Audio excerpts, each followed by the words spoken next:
ئەمەیان زۆر گرینگە دەستی پێوە بگرین. ئەم حەدیثەی کەوا باسی دەکەم حەدیثێکی صحیحە.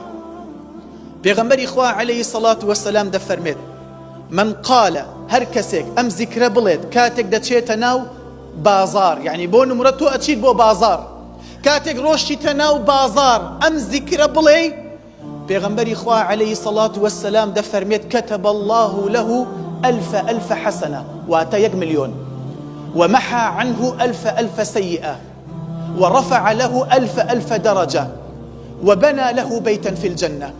ئەم زیکرە بڵێ کاتێک ئەچیتە ناو بازار، خوای پەروەردگاری 1 مليون حەسەنەت بۆ دەنووسێت، 1 مليون تاوانت لەسەر لا دەبات، 1 مليون پلەپایەت بەرز دەکات و ماڵێکت بۆ دروست دەکات لە ناو بەهەشت.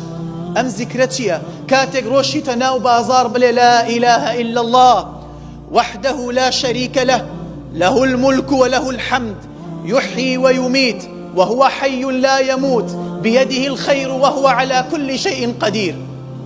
مليون حسنة، مليون تاوان لسر لا أتشيت، مليونك پلەپایەت بەرز دەبێت، مالێک تش بۆ دروست دەکرێت. بەچی؟ بەوتنی ئەم زیکرە لا إله إلا الله وحده لا شريك له له الملك وله الحمد يحيي ويميت وهو حي لا يموت بيده الخير وهو على كل شيء قدير. خۆشەویستان، والله ئەگەر بێت و لە دنیادا بڵێن ئەها ئەوە خانوویەکی نەخانوویەک، با بڵێن هەیکەلێکی شڕ 50 مەتری بە 2000 دینارە، والله ڕێگای بۆ بگرین، لەوانەیە شەڕشی لەسەرا بکرین بەس بۆ ئەوەی بیکڕین کە هیچ سوودێکشی نییە لەوانەیە.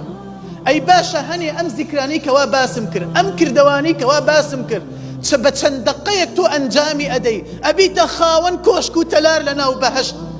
بۆیە با هیممەتمان بەرز بێ خۆشەویستان، با کەم تەرخەم نەبین، با قۆڵمان هەڵماڵین بۆ ئەو بەهەشتەی کە خوای پەروەردگار خۆی دەفەرمێت فلا تعلم نفس ما أخفي لهم من قرة أعين جزاء بما كانوا يعملون.